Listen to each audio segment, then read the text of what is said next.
موقع دیا ہے، اس سے پہلے اگر وہ مان جاتی ہے تو آپ بھی مان جاؤ اور اس کو اپنی بیوی کی شکل میں قبول کر لو، سویکار کر لو۔ میرے بھائیوں، بہت سنجیدہ مذہب ہے اسلام۔ اسلام کے اندر پورے کے پورے داخل ہونے کا مطلب یہ ہے کہ اس نے جن کاموں کے کرنے کا حکم دیا ان کاموں کو کرو، اور جن کاموں سے روکنے کا حکم دیا ان سے رک جاؤ۔ یہی ہے اسلام۔ حضرت معاذ ابن جبل فرماتے ہیں کہ اللہ کے نبی صلی اللہ علیہ وسلم نے مجھے 10 باتوں کی نصیحت فرمائی، مجھے 10 باتوں کی وصیت فرمائی۔ مسند احمد کے الفاظ ہیں، اس حدیث کو امام احمد نے اپنی مسند کے اندر نقل کیا ہے اور علامہ البانی رحمۃ اللہ علیہ نے اس کو حسن قرار دیا ہے۔ فرمایا اللہ کے نبی صلی اللہ علیہ وسلم فرماتے ہیں، حضرت معاذ ابن جبل فرماتے ہیں کہ اوصانی رسول اللہ صلی اللہ علیہ وسلم بعشر کلمات، کہ اللہ کے نبی صلی اللہ علیہ وسلم نے مجھے 10 کلمات کی، 10 باتوں کی وصیت فرمائی۔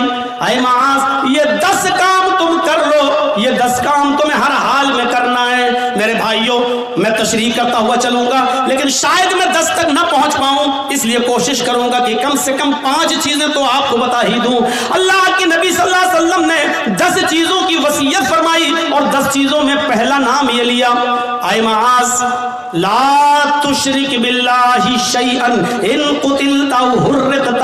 اے معاذ، تم کبھی کسی بھی حال میں اللہ کے ساتھ شرک مت کرنا، اللہ کے ساتھ کسی کو شریک مت ٹھہرانا، اللہ کے ساتھ کبھی کسی بھی حال میں کسی کو شریک مت کرنا۔ ان قتلت او حرقت، اگرچہ تمہیں قتل کر دیا جائے یا تمہیں آگ میں جلا دیا جائے۔ ارے بھائی 1 گھنٹہ ہو گیا بولتے ہوئے، اب تو بیٹھ جاؤ صحیح سے، لگتا ہے اسپرنگ لگا ہوا ہے آپ کے۔ قتلتا، اگرچہ قتل کر دیا جائے۔ شرک بڑی عجیب چیز ہے۔ شرک عربی میں شرک ہے، اور اسی کو اگر ہندی میں کہیں تو بہو ایش پوجا، بہو دیوبادیت، بہت سی دیوی اور دیوتاؤں پہ آستھا رکھنا، بہو ایش پوجا، ایک ایشور کو چھوڑ کر بہت سے خدا بنا لینا، اسی کو شرک کہا جاتا ہے۔ مجبوری کی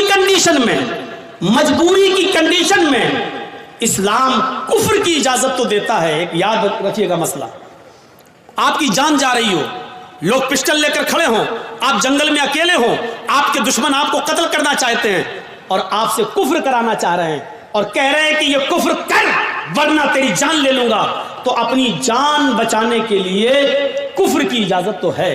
مطلب اگر وہ یہ کہیں کہ اللہ کو مانتے ہو کہ ہاں